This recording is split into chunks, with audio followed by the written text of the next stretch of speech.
kasus kejahatan seksual itu bukan baru hadir saat ini. Tiap tahunnya angka kejahatan seksual itu terus bertambah. Kita tidak bisa lagi memilih tempat mana yang aman bagi anak. Karena memang paling banyak itu pelakunya adalah keluarga. Jadi incest ini banyak ya. Kalau kita berinteraksi dengan orang tua, terutama ayah. Kalau saya itu dulu di pangku orang tua, di pangku ayah, di pangku bapak, itu hal yang biasa, itu kasih sayang, dipeluk gitu ya. Tapi sekarang itu udah gak bisa lagi. Mereka jadi bingung.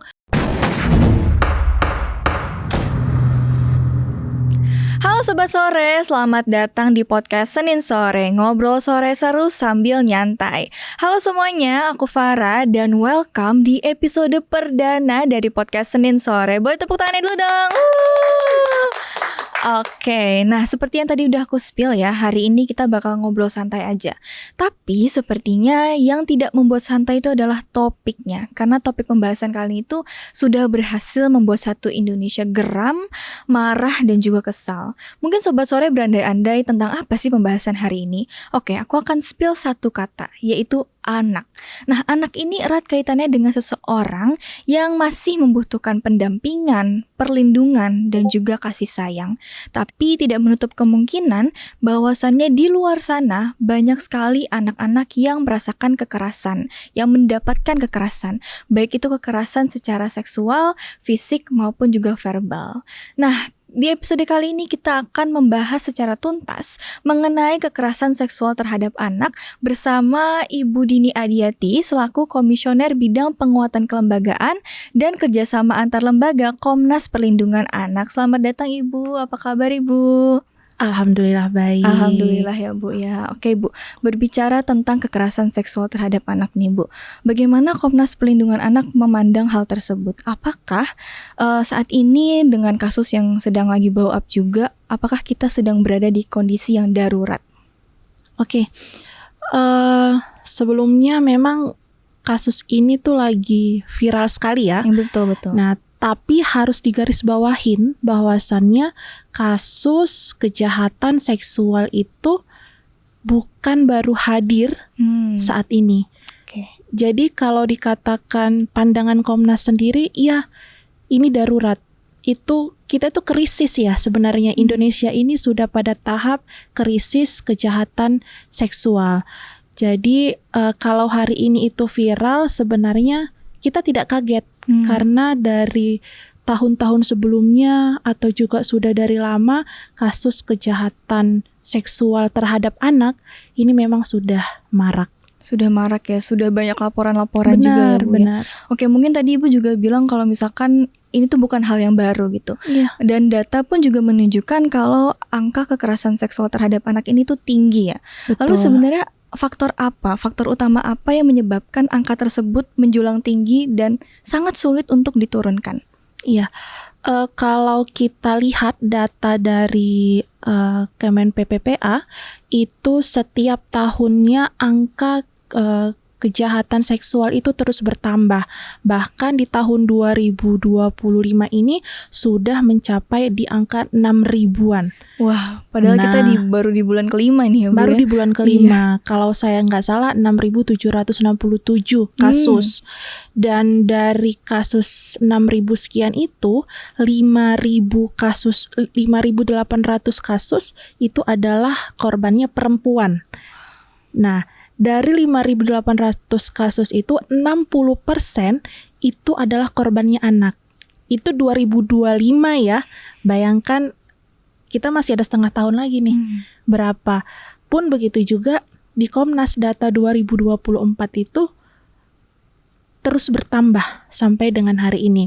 Berbicara faktor nih Mbak, kita itu sampai hari ini faktor yang paling tinggi itu adalah faktor teknologi. Mengapa demikian tuh Bu kira-kira? Karena semua anak hari ini, baik mereka di lingkungan keluarga, mereka pegang gadget. Kemudian mereka sekolah, akses pendidikan, sekarang semua menggunakan gadget juga. Jadi mereka itu tidak lepas dari gadget, dari teknologi, tetapi pengawasan dari orang tua, dari lingkungan keluarga ini tidak maksimal. Nah, dan kemudian ruang aman di dalam platform, di dalam teknologi kita hari ini juga tidak aman. Akhirnya terjadilah banyak kasus-kasus kejahatan seksual terhadap anak. Oke, baik Bu. Tadi kan kurang lebih 60% ya, itu korbannya tuh anak ya Bu. Benar. Nah, apakah di kasus yang diterima di Komnas, mungkin kita boleh fokus di 2025 ini, apakah ada pola tertentu, mungkin dari tempat kejadiannya, ataupun juga pelaku dan juga usia korban?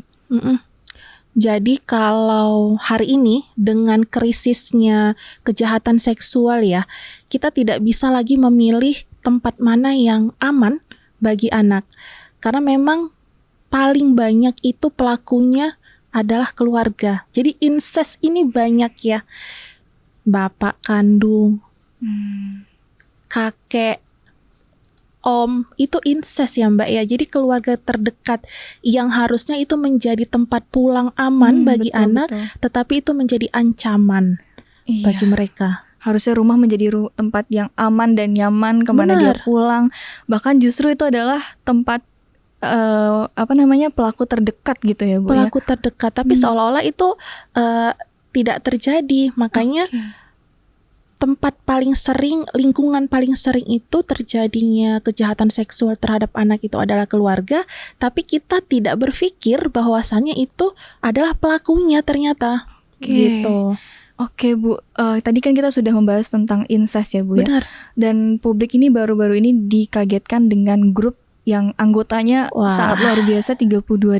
Benar. Dengan nama Fantasi Sedarah ya Bu ya. Nah, bagaimana tanggapan Komnas terhadap kasus itu Bu?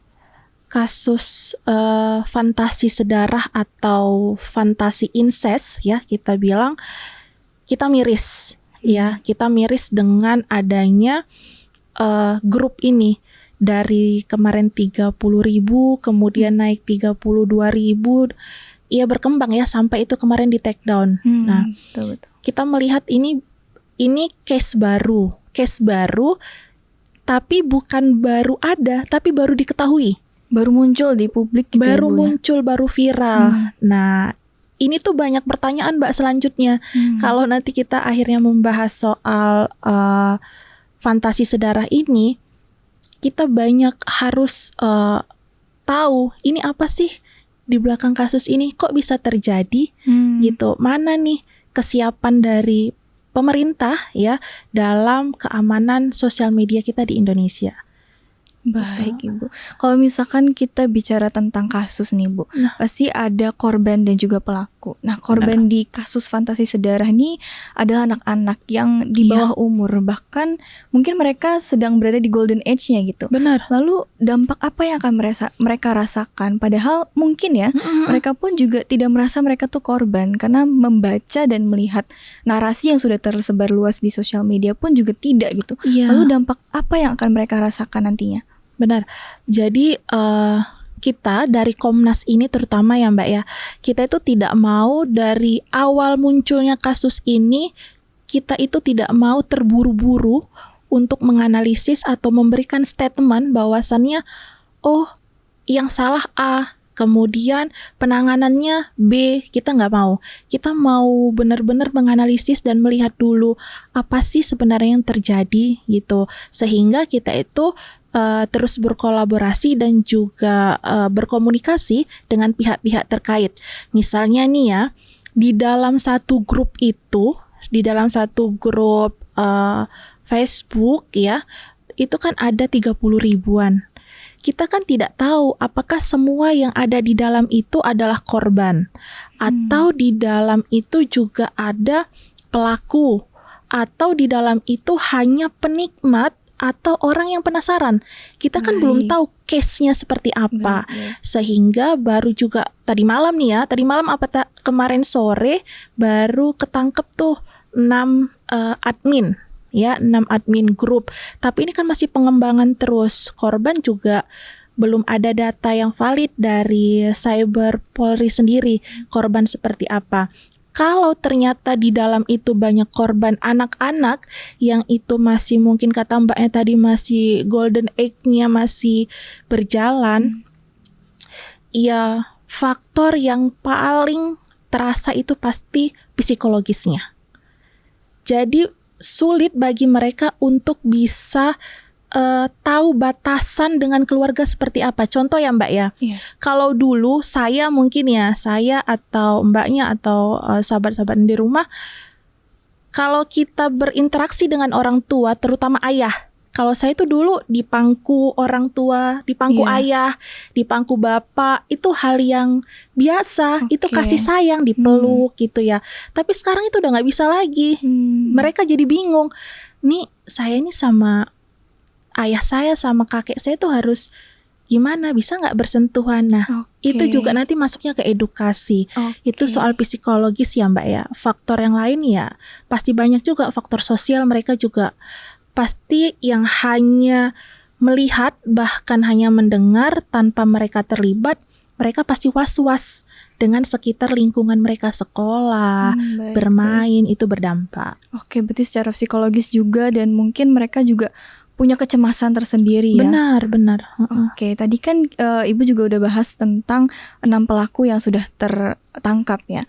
Itu ada antaranya mungkin ada admin grup dan lainnya itu member aktif gitu ya Bu ya. Member aktif. Iya, lalu langkah hukum apa yang didorong oleh Komnas Perlindungan Anak agar mereka nih yang sudah tertangkap nih Bu mendapatkan hukuman yang jera gitu? Iya. Kalau secara hukum pasti sudah ada regulasi yang mengatur soal ini. Tapi kita itu dari Komnas maunya masalah ini harus tuntas sampai ke akar-akarnya. Kita mau, kan nggak mungkin nih hanya 6 pelaku. Ya, kita mau 6 pelaku yang sudah ada ini benar-benar dicari informasi siapa nih dalang dari ini semua. Kemudian kenapa nih bisa terjadi? Mana aja yang sudah menjadi korban, yang sudah mereka tahu, itu harus dicari tahu sedalam mungkin gitu. Oke, karena memang ini 6 dari 32.000 ya Bu ya. Jadi masih banyak di luar sana tuh yang masih bebas, dan mungkin ya kita juga nggak tahu ya apakah mereka tuh juga merasa bersalah dan lain sebagainya. Itu perlu dikejar terus ya Ibu ya.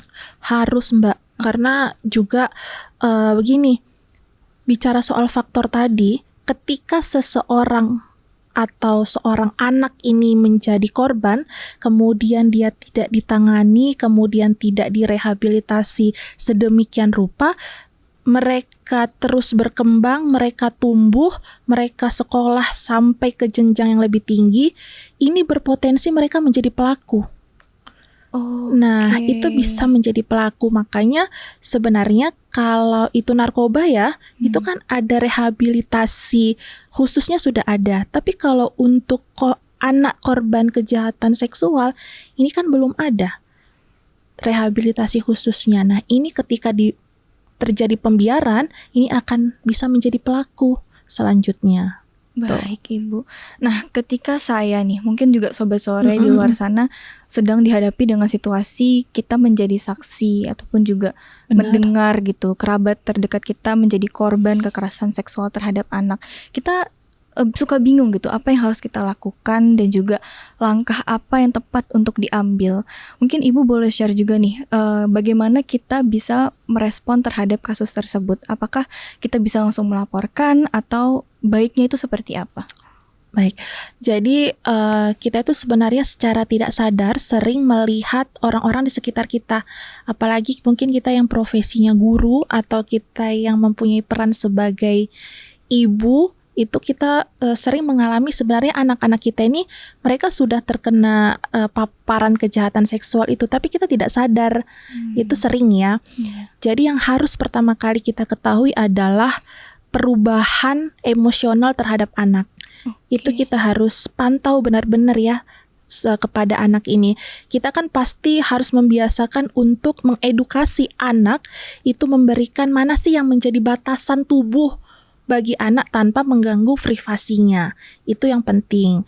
Kemudian ketika kita sudah melihat ada tanda-tanda dan kemudian kita berkomunikasi dengan anak kita atau dengan lingkungan yang mungkin terpapar itu tidak bisa lagi berkomunikasi dengan baik, ya seharusnya mengambil jalur pengaduan gitu. Dengan aduan-aduan terhadap layanan pemerintah ada, tapi yang terkhusus mungkin bisa langsung ke Komnas. Kalau ke Komnas Anak itu kita 24 jam, Mbak. Dari media. Dan ini juga langkah konkret ya dari Komnas Anak itu, kita lagi menyiapkan satu strategi pengaduan 24 jam yang itu bisa diakses oleh semua orang. Gitu. Nah, ketika Komnas itu menerima suatu kasus nih, Bu, bagaimana sih prosesnya? Maksudnya butuh berapa lama ketika kasus itu diproses sampai penindaklanjuti lebih lanjut? Kalau kasus ini kan, Mbak, kita tergantung lihat dulu case-nya seperti apa. Ada yang dia itu kasus datang ke kita itu mulai dari awal yang memang mereka tidak bisa speak up, kemudian korban dibawa oleh mungkin ormas atau orang yang mungkin tahu soal kasus ini, kemudian dibawa ke Komnas. Ada juga yang dia itu dibawa oleh keluarganya, itu kan case-nya banyak. Ada yang kita itu masuk kasus ini dari awal, ada yang mungkin setelah pendampingan hukum mereka ada kendala baru itu hadir ke kita, atau bisa jadi untuk penanganan atau pendampingan korban di kesehatannya. Itu sebenarnya untuk jangka waktu kondisional ya, Mbak ya. Tapi kita selalu maksimalkan untuk bisa mengawal sampai dengan selesai sampai akhir.